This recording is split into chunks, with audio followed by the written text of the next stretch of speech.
Okay, hi everyone, and welcome to Autism Understanding Scotland's webinar on making sense of the senses.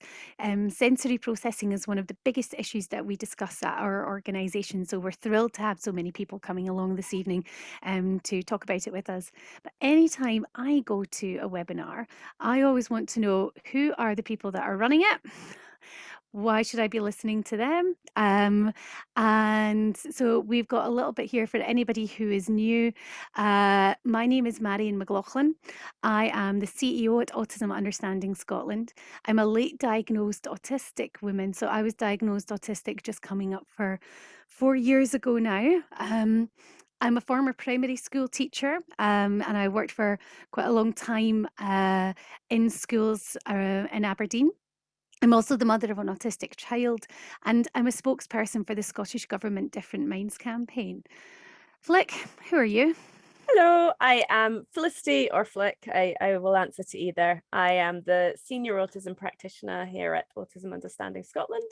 I'm also late diagnosed autistic myself as well. I was fortunate enough to get my official diagnosis last year, so that was very exciting. I am also a former English tutor as well. I'm mother of 2 autistic children and currently the co-chair on the Aberdeenshire Autism Strategy Planning Group as well. Okay. So let's see what to expect today. So today we're going to help people to gain an understanding of your sensory differences. So if you're autistic, then you will have you will likely have some sensory differences to other people around you. Gain strategies to support those sensory differences, and have an opportunity to ask questions. So if you're here as a professional or if you're here as a parent who's not autistic, then that'll give you some support for helping you to support the people that surround you who are autistic and do have some sensory differences. But like, yeah, when we talk about senses, what do we mean? So you will likely have heard of the first 5 on there. So hearing, sight, taste, touch, and smell. Probably covered those in school. We also talk about 3 other senses, which we will go into in a lot more detail a bit later on. Just in a second, yeah. Yeah. So Yeah. that's vestibular, interoception, and proprioception. So yeah, long words, but we'll explain it. It's fine. Yeah, we understand that there are words that some people may not have heard before. So whenever we talk about vestibular, we're really talking about your sense of balance, and it's all really sort of into your inner ear. Now, like many senses, we can either be highly sensitive to it or maybe less sensitive than other people. And whenever we're talking about highly sensitive to vestibular, that might mean things like difficulties on an elevator or an escalator. So if you're somebody who's in an elevator and you find your tummy going just a little bit, then it could mean that you're pretty sensitive to the vestibular sense. A lot of autistic people and a lot of people who are sensitive to the vestibular, who are quite sensitive to it, might find themselves a wee bit clumsy and uncoordinated, like me, who's just dropped something. Some other people might find themselves less sensitive to it than others, and that might mean that they need an awful lot more movement. They might sort of find themselves rocking, and it's one of the reasons why I'm on a rocking chair this evening, because it'll help give me a little bit more movement too. So you can be highly sensitive and less sensitive to vestibular pretty much at the same time, right, Flick? Yeah, Yeah, that's a that tracks. reality for a lot of us. Yeah. Yeah. And proprioception is quite closely linked to that vestibular sense as well, because that's basically your sense of where you are in relation to the things around you and the world around you, but also where kind of your body is in relation to itself as well. So, is my arm touching my shoulder there, things like that. So that's thinking about, how easily you can sort of touch your nose with your eyes closed and things like that. That's all to do with your proprioceptive sense. And it also can be linked to clumsiness as well.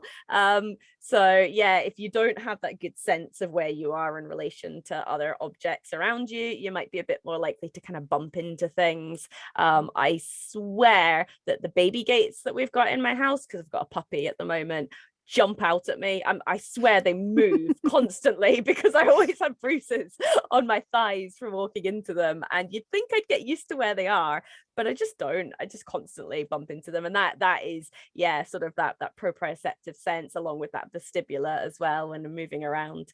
So that's really, really all right. Okay. Mm-hmm. Okay. Thank you anyway. So yeah, so that's why a lot of autistic people might actually be quite clumsy if they're sort of Mm-hmm. a bit underreactive with that proprioceptive sense as well. But it's also to do with kind of big movements, big pulling and pushing movements as well. So, Mm-hmm. kind of like big stretchy movements and stuff like that. And yeah, Mm-hmm. Yeah. we'll probably be producing lots of sensory toys tonight. So I would imagine so. Yeah. Oh, I definitely have this. I mean, if there's something to bump into, I'm bumping into it. Absolutely. Going through doors, cannot go through a door without bumping into the door handle every time. And, a lot of people would think you'd eventually get used to it. I'm still working on that. Interoception is all about what am I physically feeling at the moment? And this is something that, again, a lot of people can be very, very sensitive to or not very sensitive to as well. And with it, what's my body feeling? So that can be related to, am I in pain anywhere? Am I feeling hungry? Am I thirsty? Do I need to use the toilet? Am I experiencing some sexual desire? Is there a temperature change going on? Am I feeling poorly? And all of these different things can be really difficult for a lot of autistic people to feel, or they might feel them really quite frequently as well.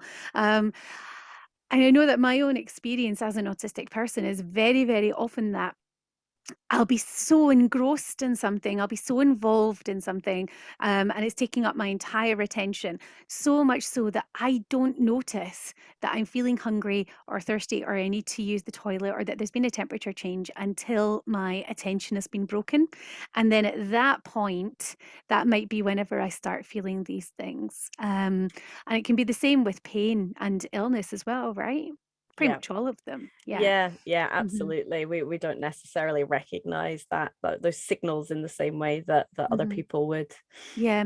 And then you might find other people who sort of feel quite an intense amount of pain really quite quickly, more than you might typically expect from somebody. Yeah. But why do we process these things differently? Shall I grab this one and you'll grab Sure. the next then? Yeah. Yeah. Okay. So part of the reason why we process differently is because our autistic brains are built in a fundamentally different way. So we have differences in the synaptic pathways that we have. And this beautiful picture here, you can see the autistic brain on the left-hand side, the non-autistic brain on the right. And that's the synaptic pathways that we have. And that's what helps our brains to process that sensory input. So the information goes into a neuron, the neuron processes it, and then the information's got to jump from one neuron to another, and it goes across the synaptic gap to do that. And as you can see, autistic people have much more developed synaptic pathways. Somewhere between the end of the second and the beginning of the third trimester, those synaptic pathways are being formed in all brains. And in non-autistic brains, it tends to undergo this natural pruning process that autistic people don't do. So that's why we have these more developed synaptic pathways, which allow us to keep on processing a lot of that sensory information, sometimes long after a lot of non-autistic people would have stopped processing it too. There can be a difference in the number of neurons as well. So in some areas of the brain, some autistic people might have more or fewer neurons than you would typically expect. And we can also have differences in the size of the areas of the brain too. And again, that's not uniform. We've not got the same kind of brain. They're not cookie cutters of each other. Autistic people are more likely to use both sides of the brain at the same time. So that might be why we might have an emotional response to something that you wouldn't necessarily expect, or a logical response to something that you wouldn't necessarily expect. And that can include sensory input too. And we often have very, very unique connections. So there's going to be parts of my brain that are hooked up to a different part of my brain that you wouldn't typically expect to find. But even then, Flick, my brain is going to have some unique connections to yours, isn't it? Yeah, we will not have the same kind of brains, even though we're both autistic. No. And we also wanted to mention about synesthesia as well, which is not it's not common within the autistic community, but there are queries over whether it might be more common within the autistic community than the non-autistic community. It's an area that we would very much like to see some more research in. And synesthesia is where you might be experiencing multiple senses to just one kind of sensory input. So, for example, somebody might hear colors, or they might be able to sort of taste some touch, and yeah, in some different ways. Quite often, I'll talk about sounds being delicious, um, and it's an area that we think that really does deserve an awful lot more research, right? Yeah, oh yeah, because Hmm. it's fascinating as well, isn't it? Oh, absolutely, right. But why else, Flick? So yeah, also when you're looking at this kind of brain scan here, what you Mhm, can see is on the left you've got a non-autistic brain, and then on the right there you've got an autistic brain, and you can see that on the left, the blue sections, that's the ability to process what is heard, and you can see that that's a reasonably kind of large chunk on that left one there, the non-autistic brain. But the one on the right, the autistic brain, much smaller blue section, but what's absolutely massive is the pink, and the pink is showing the ability to process what's seen. So now, as Marion has said, because autistic brains, we have these kind of very unique setups, that's not going to be the same for every single autistic brain. They will all be kind of different, but it does just go to show why our sensory experiences might be very different to a non-autistic person's sensory mhm, experiences when we have this sort of difference going on mhm, inside our actual brains in terms of, what's happening when you scan them. So mhm, yeah, you can clearly see that this autistic person here probably going to be very good at picking up visual details and visual patterns, and they might get very easily distracted by visual stimuli, but in terms of processing what they're hearing, they might be really struggling to actually process what somebody's saying to them at any given time. It might take them a bit longer. It's hard to say from the picture, but mhm, what we can see is that their brain is processing that sensory information very differently mhm. to the other brain, to the non-autistic brain. Absolutely. And I think the big takeaway from that really is that, we don't choose to have sensory differences, that they do come about because of our brains being built in this really unique kind of way, isn't it? Yeah, That it's all down to that different makeup, isn't it? yeah, and it's Um, very real because we literally mm, can see on scans that we do genuinely have those differences. yeah. So when we're talking about having sensory processing differences, what does that mean? So a lot of autistic people have differences in their ability to filter out sensory input. So, for example, I've been sitting on this chair for, let me say, about 40 minutes or so. And by this point, an awful lot of non autistic people might not be feeling the chair that's underneath them, whereas I'm still very aware of the chair that I'm feeling. I'm still very aware of the clothes that I put on this morning. I'm aware of my hair touching the side of my face, all of these different things. And for a lot of autistic people, non autistic people, they would have maybe filtered that out. I'm aware of the other noises that are going on in my house, my family downstairs. I'm aware of the traffic that's going on outside. I'm aware of the hum of my computer. So I've been at my computer since about 9:30 this morning, and I'm very aware of the hum that it makes still. And that's not going to change throughout the next couple of hours. Um, so a lot of the time we're just taking in all of that input and processing it all at the same time. There's also sensory seeking and or sensory avoidant behaviors. So a lot of times whenever people think about autism and sensory processing differences, you do think about sensory avoidance. But whenever it actually comes down to it, so much of what we do is sensory seeking as well. And I do remember doing an occupational therapy course on sensory processing at one point, and they were asking us to identify all the different ways that we do sensory seeking. And I did not realize how much I did until I was doing that course. It was a really big eye opener.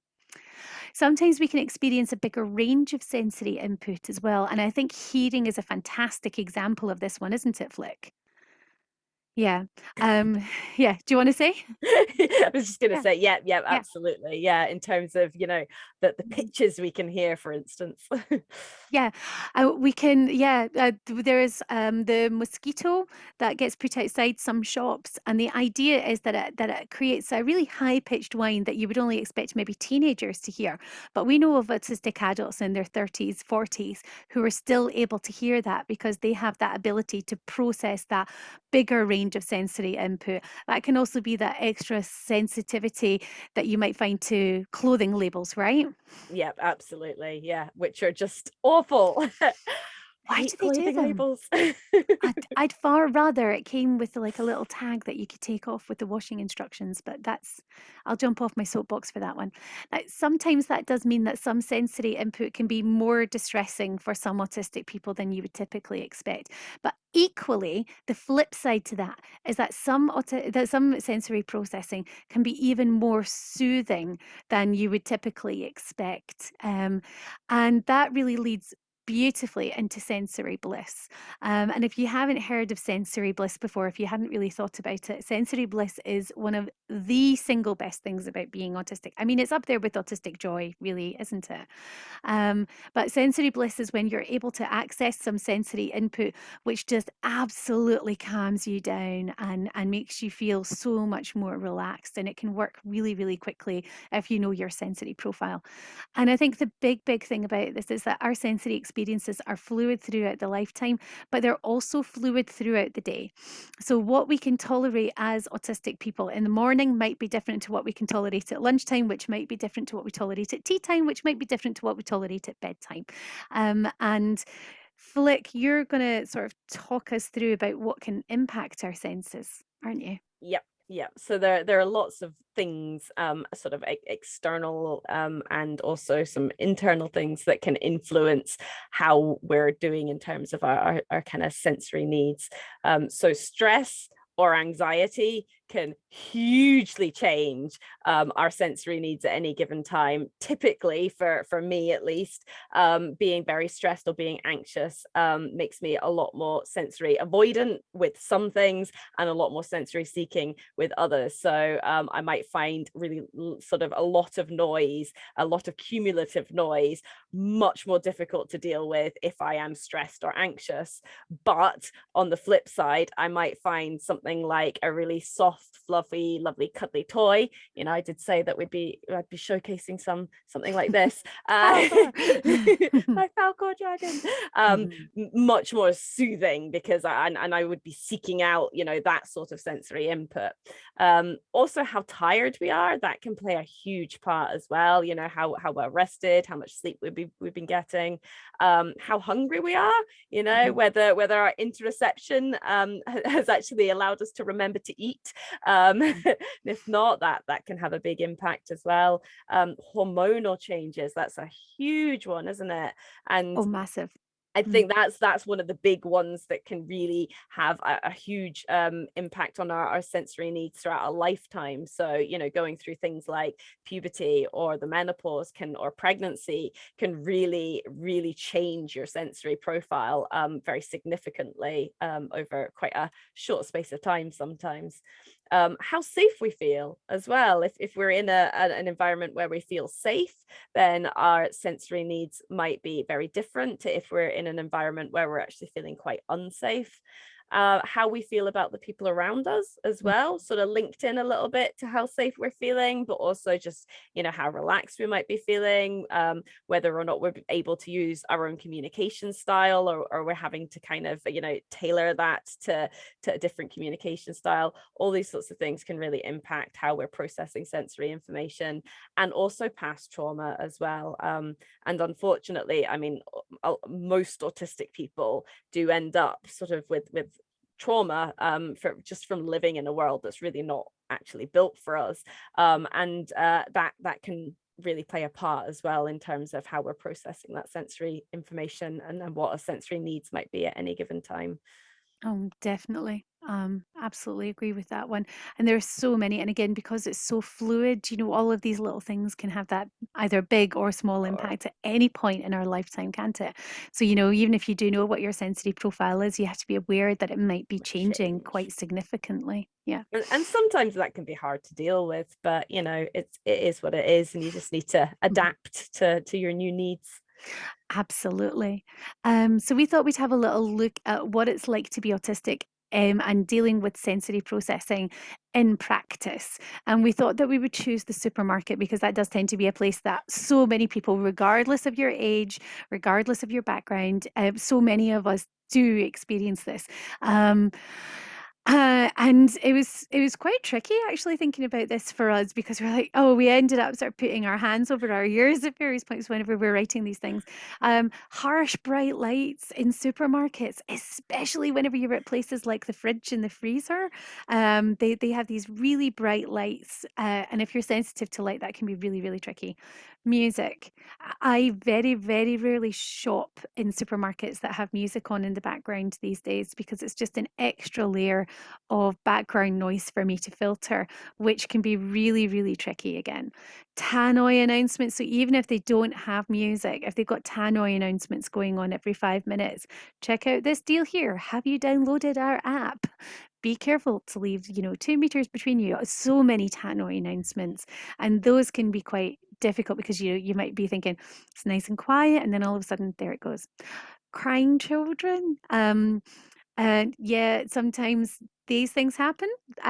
Sometimes we do have children who just get upset. But whenever you're an emotional empath, which many autistic people are, that sound of crying children can be sore for your ears, and it can also be really quite sore on your heart at the same time, can't it? So there's that desire to go and help, but we know that's not appropriate. So um, very bright packaging, and sometimes that can be really, really difficult if you're trying to if you're having a look at packaging and trying to figure out if this is something that you want or not.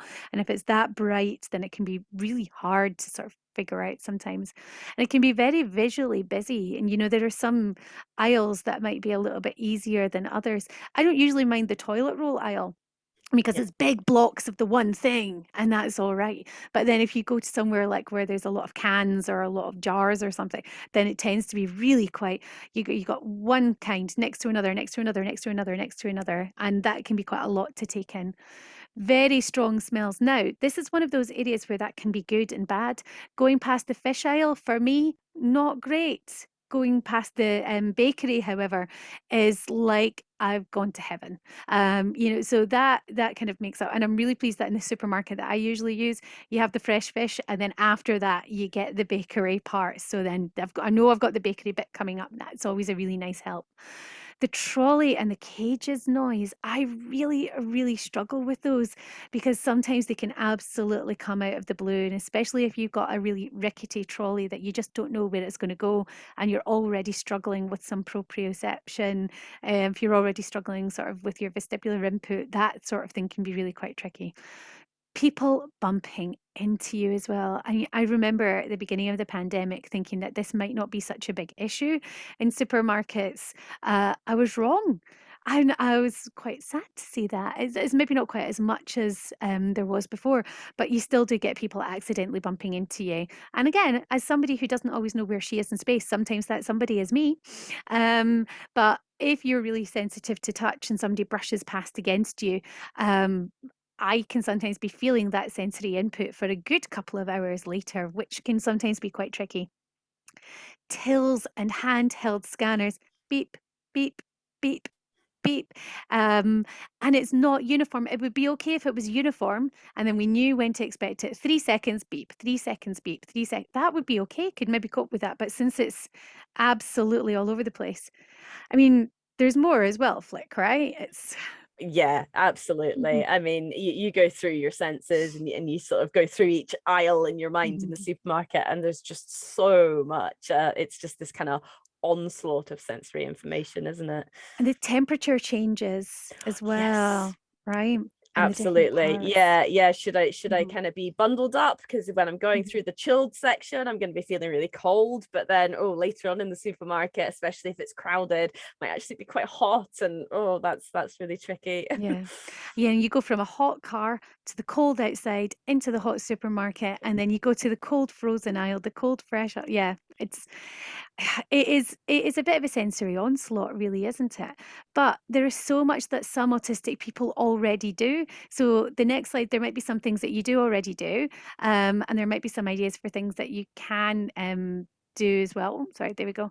So I mean, this is a bunch of things that I do very often whenever I'm in the supermarket. Do you do any of these things as well, Flick? Yes, I definitely do Hmm. some of these things. So things like for the bright lights, Hmm. sunglasses, and it's also important to remember that if you see somebody wearing sunglasses inside somewhere, it might not be because they're just a diva. They might actually have a genuine need to wear sunglasses inside. Just because that might seem weird to you doesn't mean that they're not experiencing those lights really, really brightly. And headphones can help, because if you're listening to your own music, then it drowns out the music of the store, it drowns out a lot of the other sounds as well. You can put on something that's soothing, something that's going to help relax you, help keep you regulated. That music is going to be like predictable noise as well, if you pick maybe an album really well. So it's not the same as that, those beeps where you can't predict when the next one's going to come, because if it's music that it's nice and predictable. So that's really good, and that can be quite calming and helpful as well. Alternatively, if sort of listening to your own music is just going to add to the sensory overload, then you can just dull the sounds with something like ear defenders or earplugs. And there are loads and loads of different options now on the market when it comes to ear defenders, and especially earplugs. There's lots of different kind of brands and things now. There's the vibes and the loops and all this kind of stuff. So there's quite a lot to choose from. Hoodies. Now, hoodies are great for several reasons. Because if you pop that hood up, as Marion will demonstrate, that's creating like your own little safe space. Now, it can help with some of that light, sort of, because you're creating a shadow with the hood there, so it can help with some of the visual input as well. You're not going to be getting as much because you've sort of narrowed that field of vision, but it also can help with some of the sounds as well. Having your hood up can dull some of the noises. It can help with that sort of sensory side as well. If it's a nice fabric and it feels good, on your cheek, that can be quite soothing. If it's just fresh out the wash and it smells of your favorite, sort of detergent or fabric softener or something, then so hoodies are brilliant. We're big fans of hoodies for lots of reasons. A brimmed hat, again, is giving you that sort of is cutting off the lights that are coming down from above you. And masks. Now, for a lot of autistic people, some of us do struggle with wearing masks, but some of us have actually really quite enjoyed needing to wear masks when out and about for several different reasons. Partly because maybe if you're singing along to that music that you've got playing, nobody can see your lips moving, so that's good. That's absolutely me, definitely.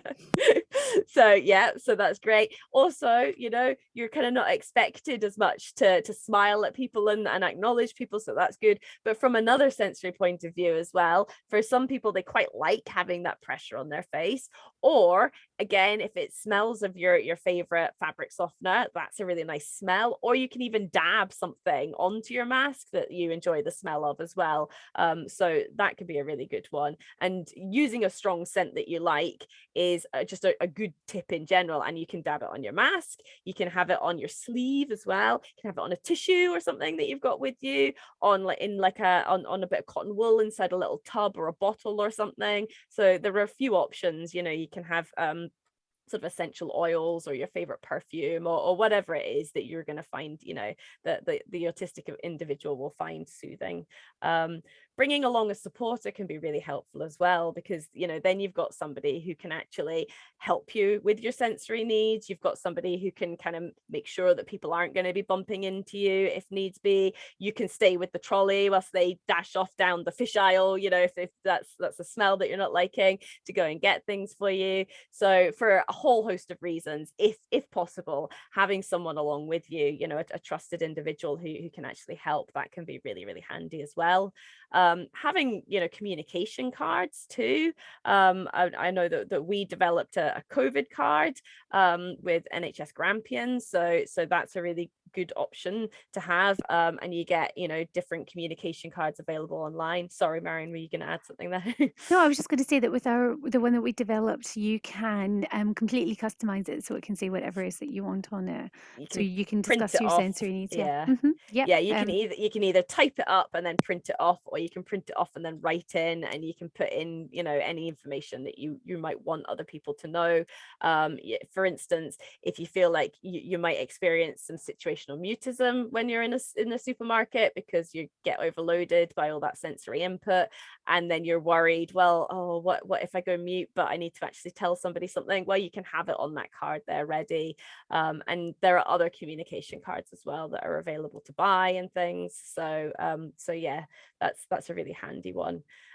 Going at quiet times can work for a lot of us as well. And that doesn't necessarily mean going at the autism friendly hour, or whatever the supermarket might might have Quite put often it's on. the opposite of going to that, isn't it? Yes, Yeah. yes, because we don't feel like we should be dictated to when we're allowed to go to the supermarket, and in much the same way that you wouldn't say, well, we've got the wheelchair ramp there for between the hours of 8 a.m. and 9 a.m. So it really and truly, we should be able to go to the supermarket whenever we need to. But if you are struggling, if someone is struggling, then figuring out when a good time of day is that suits you, that suits your routine, but is also going to be a bit quieter, maybe less busy, then that can be really useful too, can't it?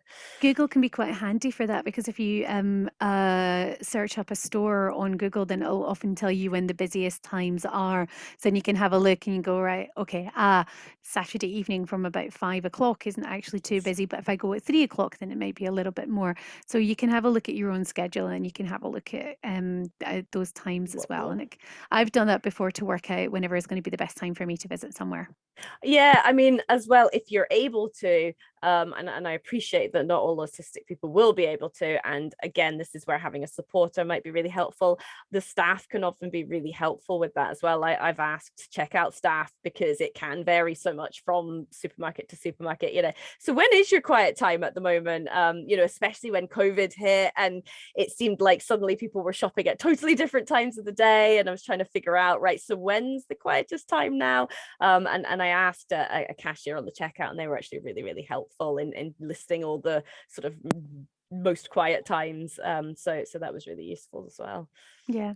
Sometimes I take along fidget toys with me as well, so that I've got them to sort of just keep in the pocket, because they'll help keep me quite on an even keel whenever I'm out, because with all that other sensory input, getting a big sensory input that I'm really going to appreciate. So, I mean, for me especially, it's headphones, listening to music that really works for me. Some kind of sensory toy at the same time can be incredibly handy.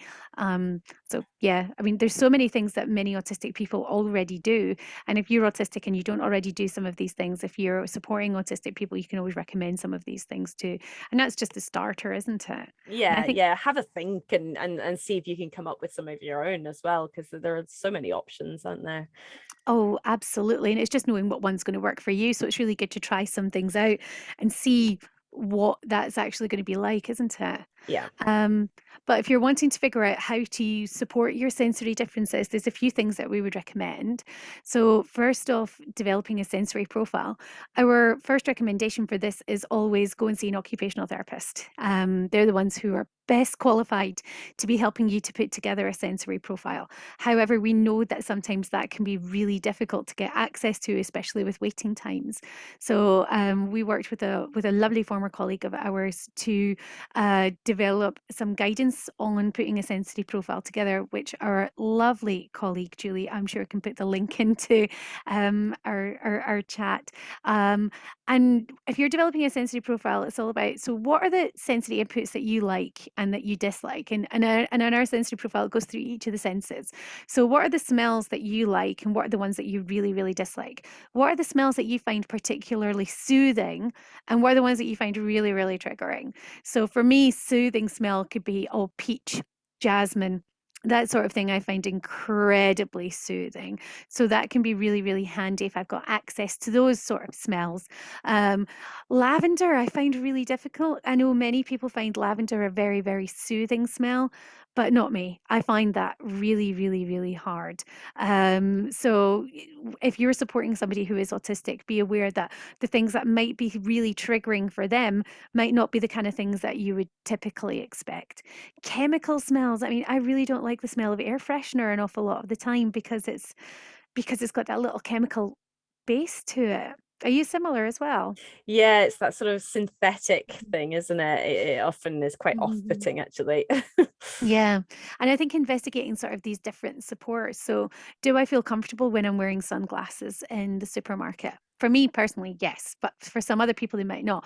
Would they prefer wearing maybe sort of slightly more tinted glasses that aren't necessarily sunglasses? Um, which particular earplugs might work best for you. I really like gel earplugs because then I've got quite small ears and they mold really, really well. But for other people, they don't like that sensation. So sometimes it's a bit suck it and see, see what you might like and see what you might not like. Just see if you can give it a try. And sometimes occupational therapy departments can be quite good at giving you access to some things so that you can see whether or not you'd like them before making any sort of big purchases. Investing in sensory stim toys. And I think whenever we're finished during our discussion, we can always have a little bit more of a look at some. But you've been playing with a stim toy already, right? Just a couple, yeah. Yeah, absolutely. Um, and sometimes these stim toys, there are so many different ones out there on the market, and they all do really, really different things as well. Um, So go and investigate some of them and see if there's any that you really, really like. And I think whenever we talk about STEM toys, a lot of people just automatically assume, understandably, that they're going to be a bit like this one here, which might look as if it's marketed more towards children or young people. But I mean, it's teal and purple. So, two of my favorite colors. It's also got some really bumpy bits and some really smooth bits. Visually, it's got bits that are opaque. So there's a lot of different sensory input that I'm getting from this. So even though it looks like it might be manufactured for somebody who's a bit younger, I actually get quite a lot out of it. But some sensory ones, like the small one that you have for going around your finger, really, really discreet. I mean, that's the sort of thing you can keep in your pocket and fidget and nobody would even know. So if you wanted to have something that was a little bit more discreet, then that's absolutely fine. Something that's absolutely key for supporting your sensory differences is accepting that you have them in the first place. And I think that a lot of us, especially those of us who didn't find out that we were autistic until we were a bit older, really struggle with that in an awful lot of ways because if we've been masking the fact that we're autistic incredibly heavily, especially for a long time, part of that can be masking the fact that we've got sensory differences. It can mean pretending that we're okay in an environment when we're actually genuinely not. And that's a really difficult thing for many of us to do. So, accepting those sensory differences is a start. And I think there's a difference between accepting that you have sensory differences and then working with those sensory differences too. Because again, those sensory differences aren't just this makes this area really difficult for me. Those sensory differences can be this makes this area wonderful for me. There is the flip side to it too. So it's not just about the difficult sensory experiences, it's accepting those, the positive sensory experiences too, and using that to help you whenever you are experiencing difficulties too. Um, And it's requesting changes as required. And I think sometimes self advocacy for a lot of autistic people can be really tricky for a whole number of different reasons. There's the fact that we've got different communication styles, there's whether or not we're confident to be asking for different changes, there's whether or not we're going to get taken seriously. But reasonable adjustments in work and in school and even out in the community, that can include sensory differences as well. So, is it possible for your boss to change the lights so that they're not going to flicker every time you're at work? Is it possible for you to sort of have noise cancelling headphones whenever you're at work so you're not having to listen to your colleagues in the background? So, supporting those sensory differences can make an enormous difference to your well-being. And again, it's acknowledging that your profile is going to change. It is very, very likely that your profile is going to change. And if it's not changing sort of throughout the day, like many of us have, it's certainly going to change at some point throughout your lifetime. Whenever you're going through hormonal differences, whenever you're particularly stressed, if you're going through autistic burnout, if you're going through a really happy period in your life. And a lot of us tend to find that the more relaxed we are, the better able we are to tolerate sensory input, right? Yeah, yeah, absolutely. It makes a Yeah. huge difference, I think.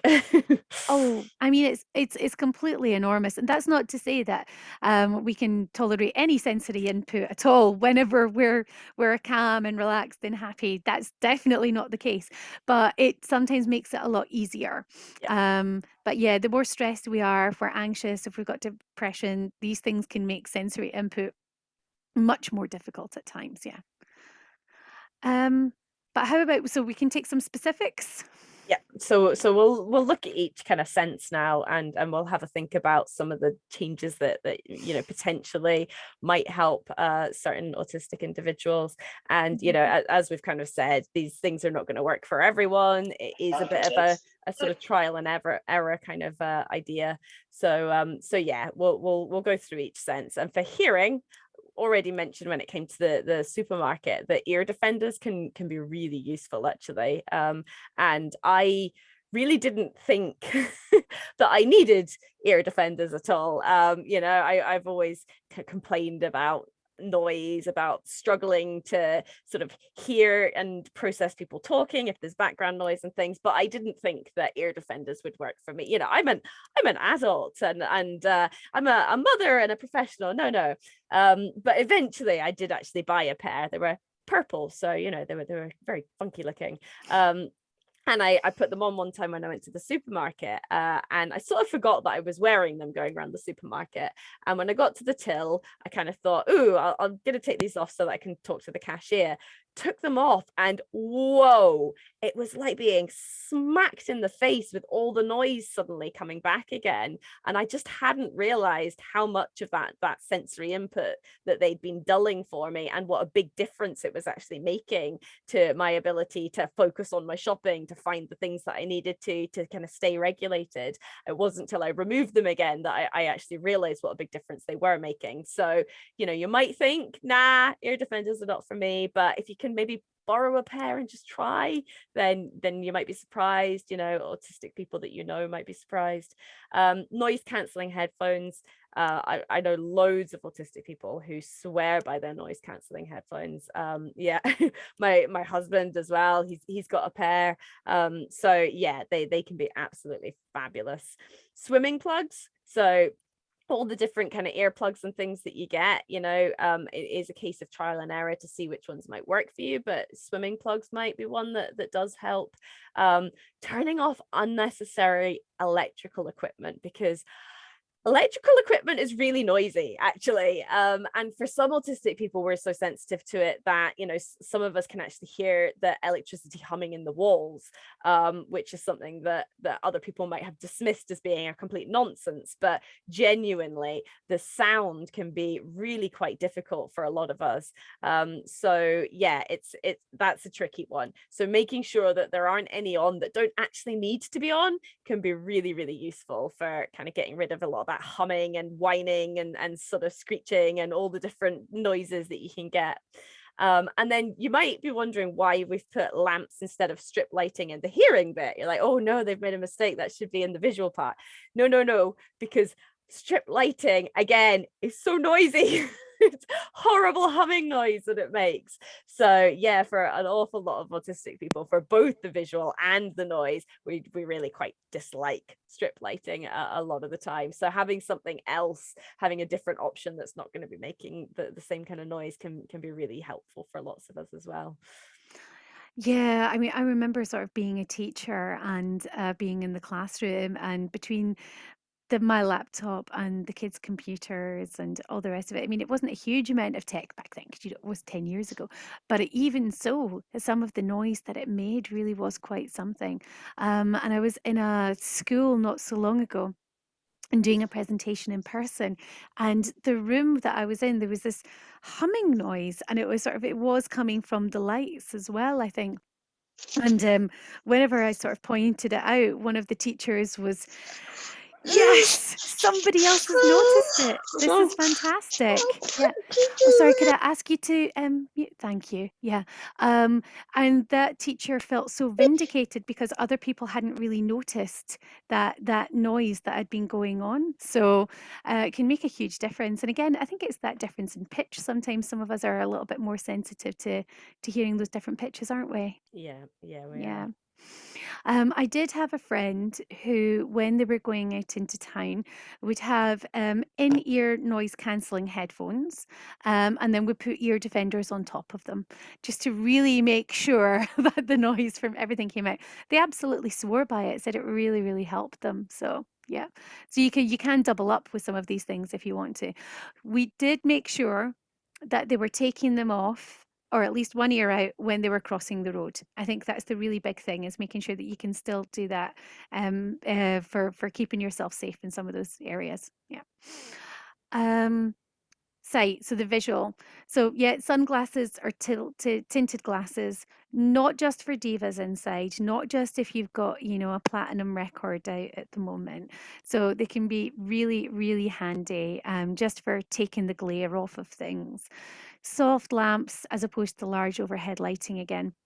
One of the engagements that we had a couple of years ago, a friend of mine who is autistic and I were delivering a guest lecture, and in the area that we were in, the lights were flickering really badly to us, but the non-autistic people there couldn't recognize it at all.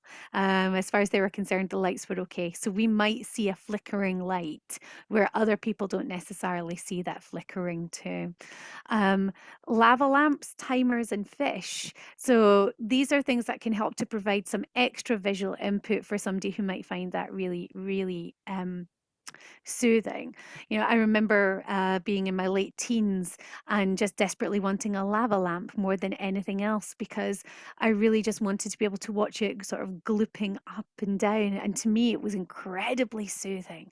For timers, I really love the little liquid timers that you can get, and a sand timer. Oh, they're just lovely.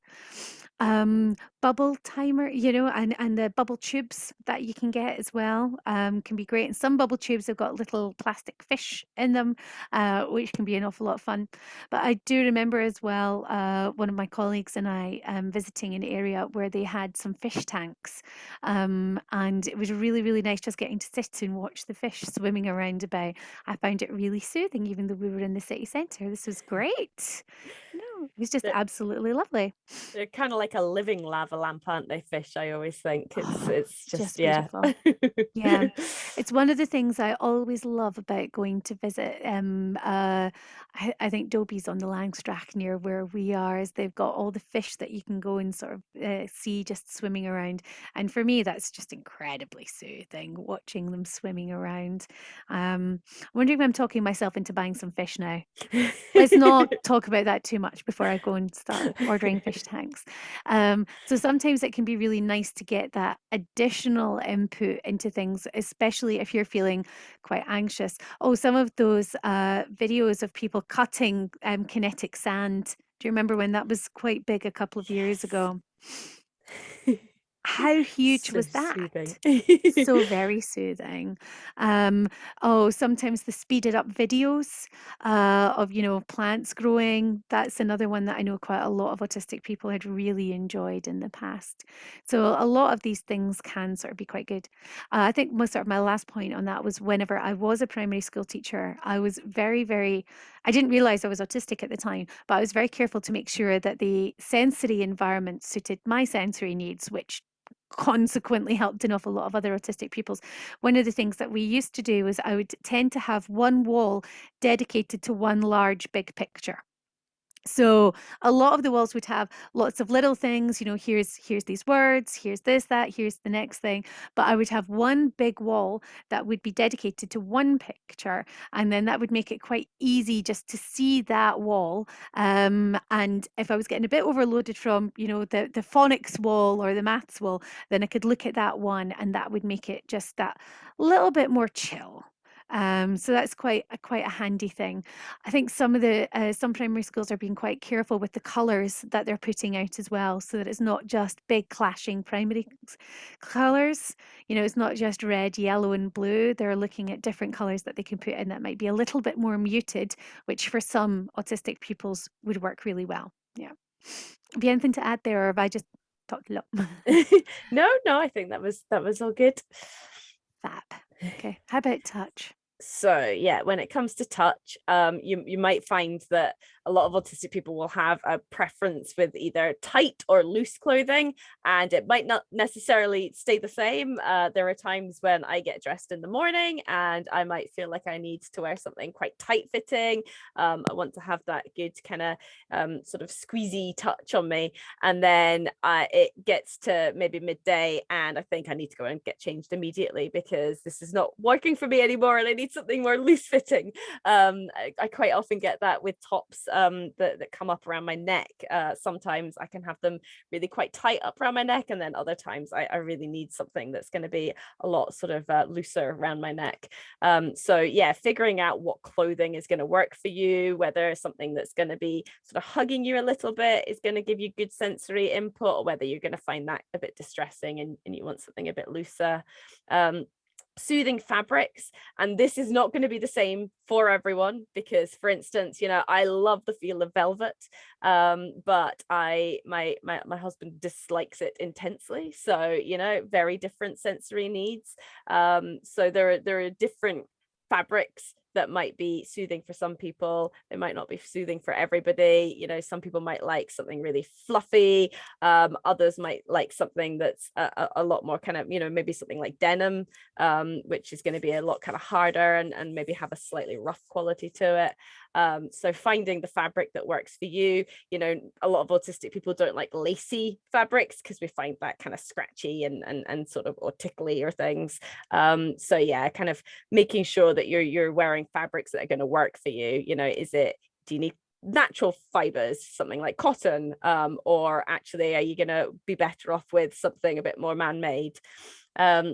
Removing labels as well. That's something that I often do. If you went through all of my clothes, especially on my tops, you'd probably find that most of them have the labels cut out. Sometimes they're okay to start with, and then they go through the wash a few times, and what was quite a soft label becomes hard and scratchy at the corners.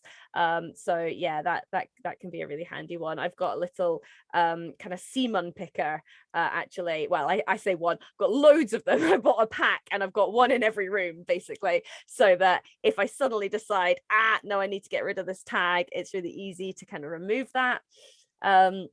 Boundaries with other people. So handshakes and hugs are actually not essential, and it is okay to put into place boundaries if you need to, and to explain to people, look, I'm sorry, but when we meet up today, I'm not going to be giving you a hug. In fact, don't even apologize for it. That's me, me there showing up the fact that I clearly still apologize for putting into place my own Mhm. boundaries. But no, just saying to somebody, I'm not going to be hugging you, away from me is fine, or that doesn't suit my sensory needs, let's do a fist bump. That's absolutely fine. The hugs are not mandatory, and it's perfectly possible to show affection for other people without giving a hug as well. So yeah, there are lots of workarounds with that, and making sure. Sorry, what were you going to say, I was going to Marion? say, we saw that at the beginning of the pandemic, didn't we? That there are lots and lots and lots of ways to show affection to other people without Without having to touching. touch them. Yeah. And I'm absolutely with you. You do not need to apologize for your sensory needs. And I think that is a really good point to make, though, isn't it? That Yeah. it's sensory needs, not just sensory preferences that we're talking about today, isn't it? Absolutely, yeah, Hmm. and those needs are very valid. They really, really are. So yeah, I mean, I think that some families did things like they would, one of them would have a cushion or a pillow that they would hug, and then they would pass it on to someone else to give a hug, or they would have their own pillow or cushion to hug.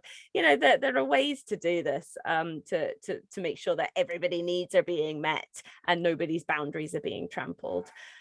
Fidget toys, again, I know we keep going over it, but honestly, they're so handy. I have so many here to hand partly because, as we were talking about earlier, I am quite clumsy, and I often during these things drop whatever fidget toy I have happened to grab and I'm using. So having a few of them is super helpful, actually. And also, the sensory input that I need might change throughout the webinar as well. Soft toys, again, I'll show you my Falcor because he's just so lovely. This was one that I got very recently for my birthday. So yeah, very, very soft, really squidgy. You can also get soft toys that instead of being filled with stuffing, they're filled with like sand, like this one that Marion has. And that can be really good for giving you kind of some nice deep pressure, so you can pop that on your lap, you can pop that on your chest, and that can help, because sometimes with our in terms of our proprioceptive differences and our vestibular differences, we can feel a bit like we're floating away. Very much. Yes, kind of and that can be very grounding, having something, and weighted blankets and things, can be very grounding in that way. But so yeah, so you get lots of different kinds of soft toys. You get ones that are going to be really fluffy and soft, you get ones that are going to give you a bit more rough input, ones that are sort of nice and heavy, all kinds of different things, and that's really, really handy as well to remember. Oh, absolutely. And I think a lot of people have this idea that soft toys are just for children. But when I think about the number of autistic adults and even the number of non-autistic adults that we've supported who love a good cuddly toy, Well, how it's often do we do training and we've got one, as a little demonstration, and then like half the people that we've been training, adults and professionals, are then kind of like, oh, actually, well, I've got this one here off camera. exactly. So yeah, you're not alone. If you like Mhm. soft toys and you're an adult, honestly, there are loads and loads of others like you out there. I would definitely agree with that.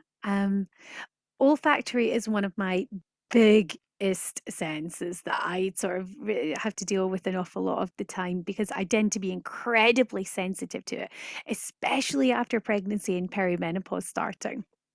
I'm much more sensitive to it now than I ever had been before. And it used to be sort of before pregnancy, I would smell things and not really be able to sort of differentiate between good smells and bad smells. It was just a smell. Whereas now it's gone vastly the other way. And I will very quickly tell someone if I think it's a good smell or a bad smell.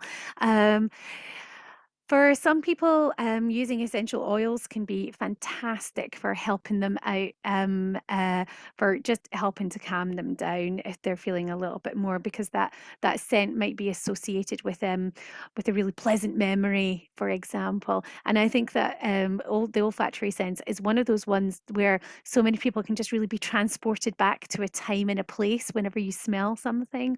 So, if I smell the pine from a pine tree, it just transports me back to a time that I was out on a long distance walking holiday and we were going through a pine tree, which is a really lovely pine tree forest. Lovely, lovely memory, something I really treasure and appreciate. So it's always really good to smell that because it takes me back to that place in time.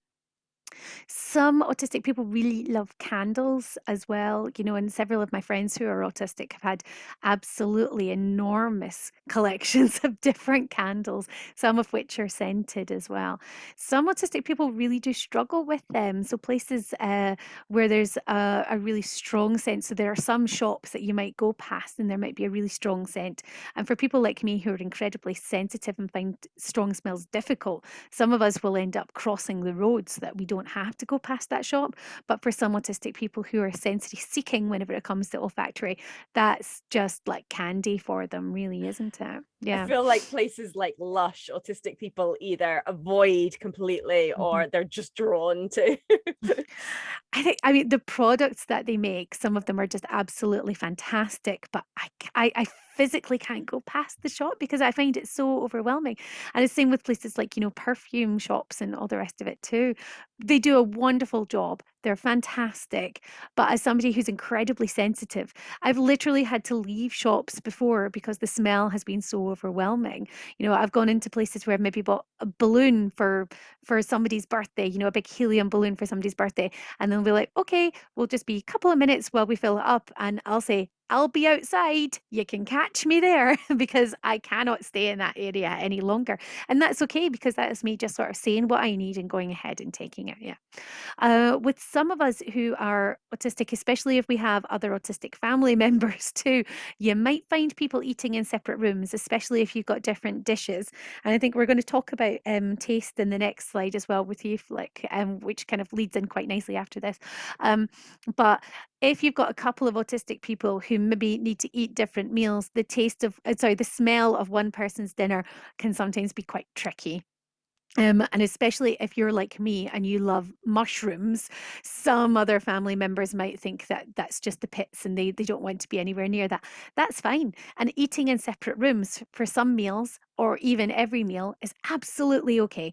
You can still be a really close family. You can still be, like a good close couple, a good daughter, a good son, and still eat in a separate room. You really can. Um, and sometimes that can be sort of good for other reasons as well. If you've got somebody who kind of smacks their lips whenever they're eating, then eating in a separate room not only gets you away from the smell of their food, but also the noise that sometimes comes along with eating food too, because it's such a sensory experience, isn't it? Yes, it is. Yeah. And I Hmm. think a lot of autistic people struggle with the sounds of other people eating. So yeah. Hmm. But I always struggled at school eating my lunch in the lunch hall with the other kids. And I didn't know why at the time because Hmm. I didn't know I was autistic. But looking back, yeah, it makes absolute sense that I was really struggling to just Hmm. eat my own lunch because I had all this other sensory input. And the smell was the biggest one. I really remember the smells of other people's lunches being very, very off-putting, actually. And especially if you've got three other people sitting at the same table as you, and they've all got separate meals, different ones. So maybe somebody got some chips, somebody got a tuna sandwich, somebody got the pizza. They're all very, very different kinds of foods in a lot of ways. And yeah.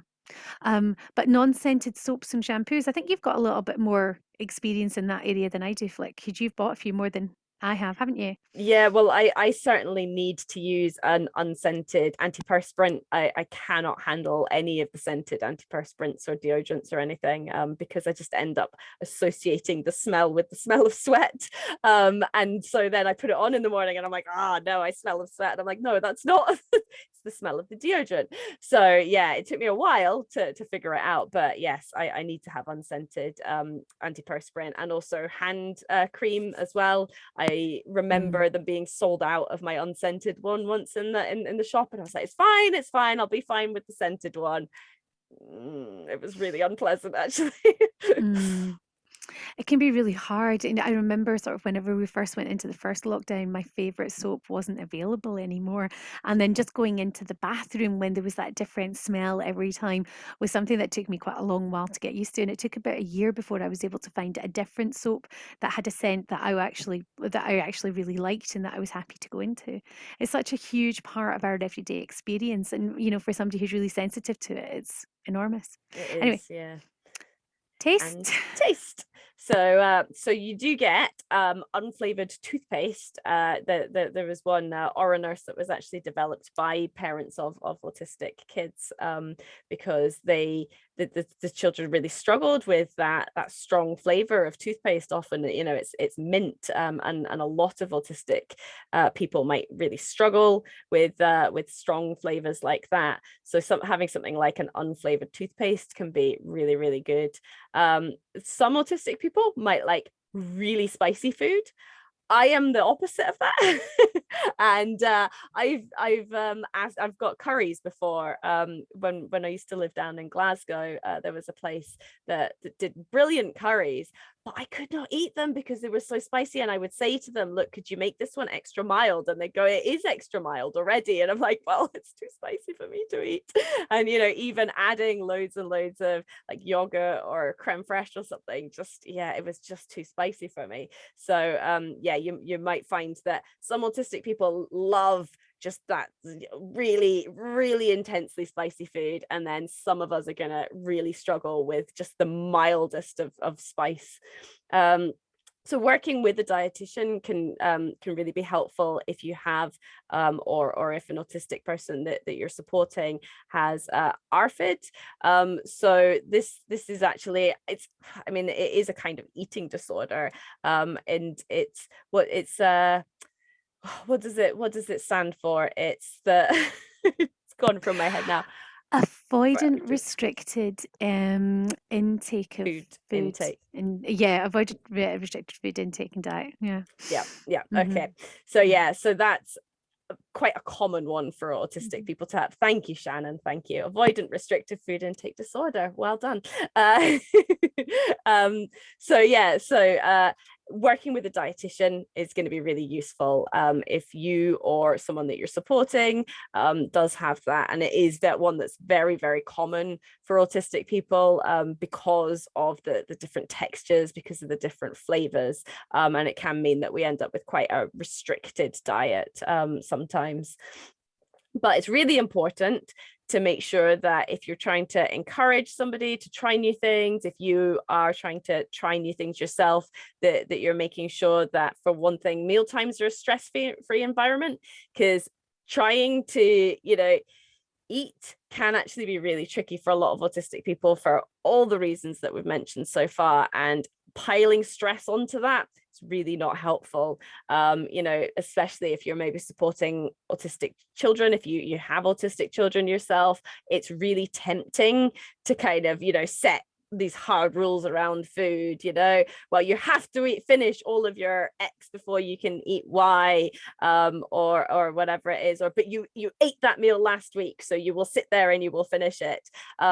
But the problem is that actually, if you start to make meal times really stressful, then the chances are that, because, as we learned earlier, high stress levels can mean that our sensory needs change, you might actually be adding to the problem rather than helping at all. So trying to keep things quite relaxed, quite stress-free, that can be really useful. And if you are wanting an autistic person to try something new, then making sure that you're supporting them doing that in their own time, that again, it's very, very stress-free, that we're not kind of going, right, okay, you've got a whole new meal here that you need to eat all of immediately. It might just be, well, you've got a little piece of carrot on the side of your plate there, or even maybe on a different plate. Maybe today you could try picking it up. That would be really good. Maybe the next time that we try some carrot, you could maybe try smelling it and giving it a little lick, if you think you can manage that.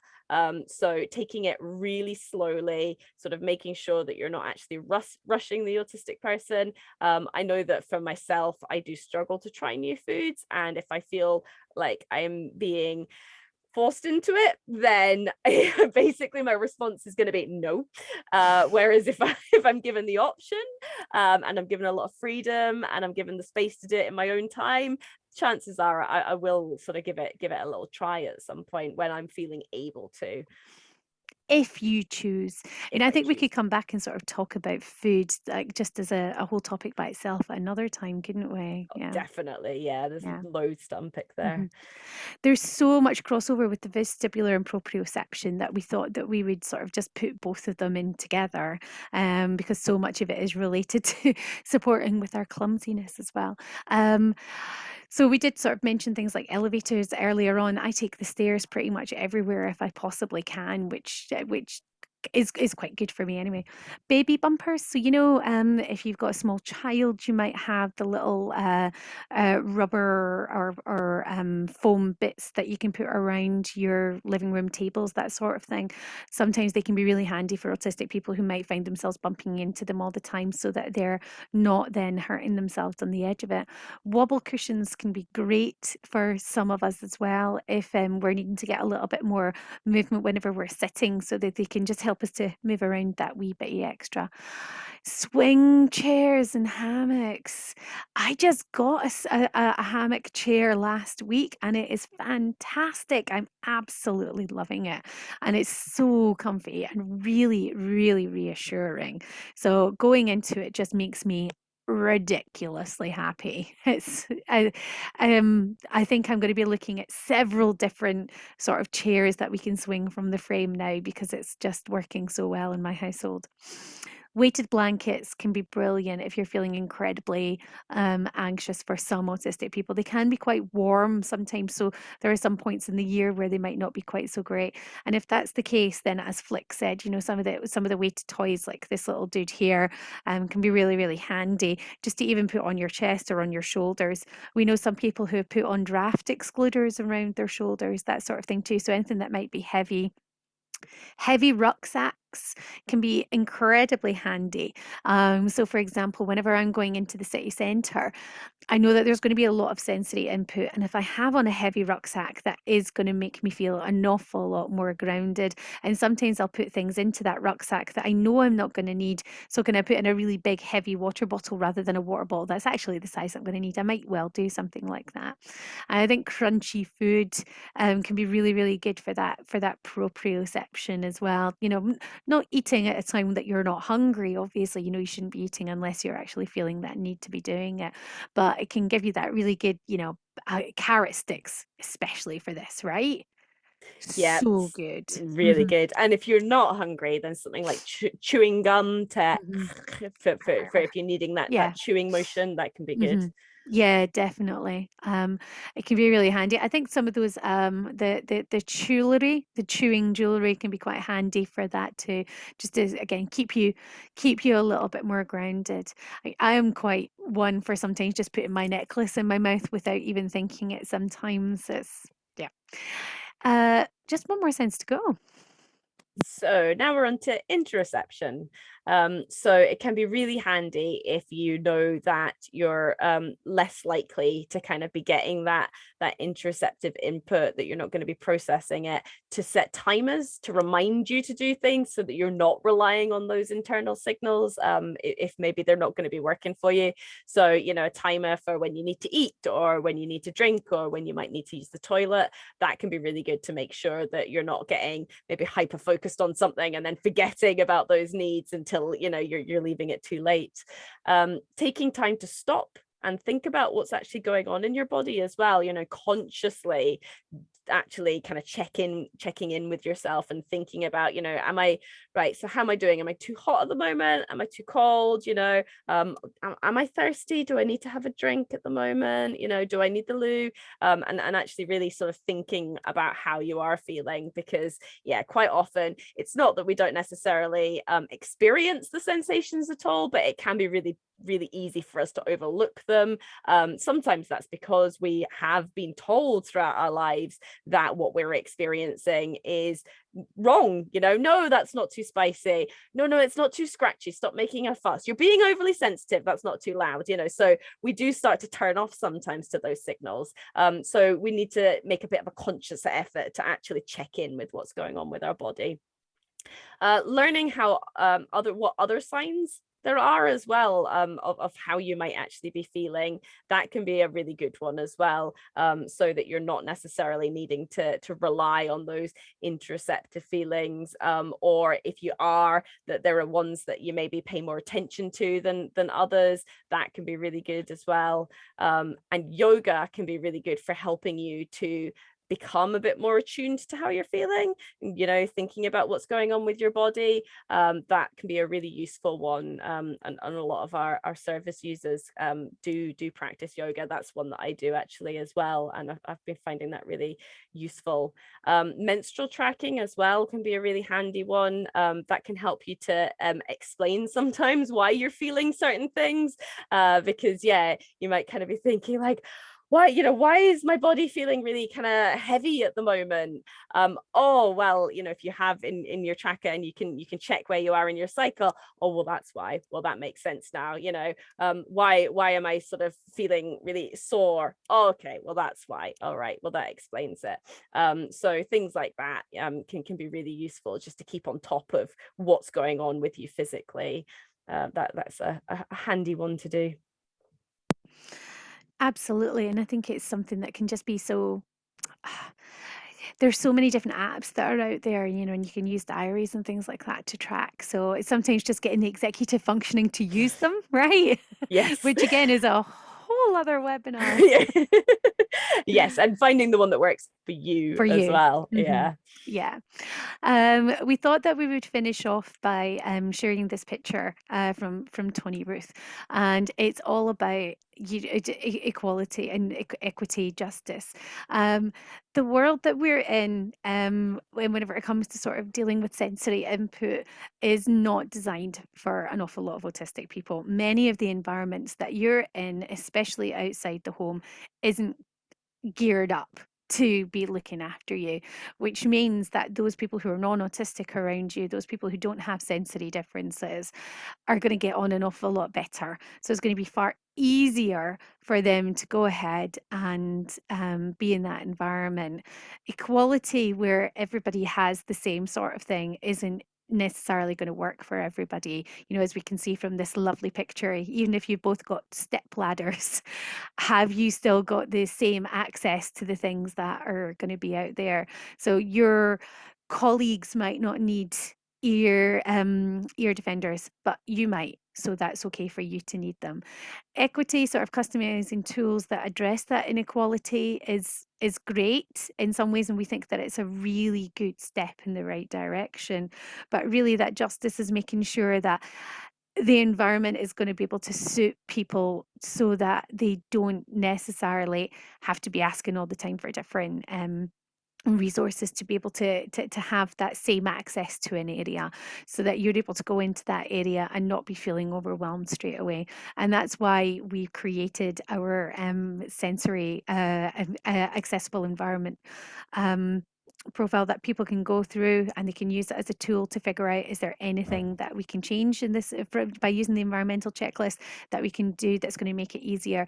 And the best advice that we have for that, isn't it, Flick, is that you just need to make things adjustable. So is there a way that I can increase sensory input as well as decreasing it in this area for whoever it is that's using it? And so much of the time, as we've seen today, it's small things. It's not great big expensive things, is it?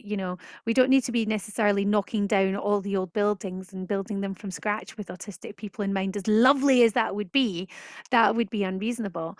But can we consider the lighting in this room? Does it have to be the same way? Can we consider how the door works? Can we be considering how whether or not we use blinds or curtains? All these small things. What are the fabrics on these chairs? Can we actually let them just personalize and put their own blanket? Just wee things like that, right, Flick? Yeah, this is the thing. A lot of the time, you're not looking at all singing, all dancing, massively expensive, things that need to be put into place. Reasonable adjustments are often just little small things that we can do. Yeah. And I think just to finish off this evening, we've got some key takeaways that we want everybody to be aware of, sort of as we're finishing off. Sensory differences are real. We don't wake up in the morning and think, I think I'm going to be extra sensitive to lace today. We wake up thinking, we hope that we're going to have a good day, just like everybody else, really, don't we? And our differences come because of that difference in the brain structure.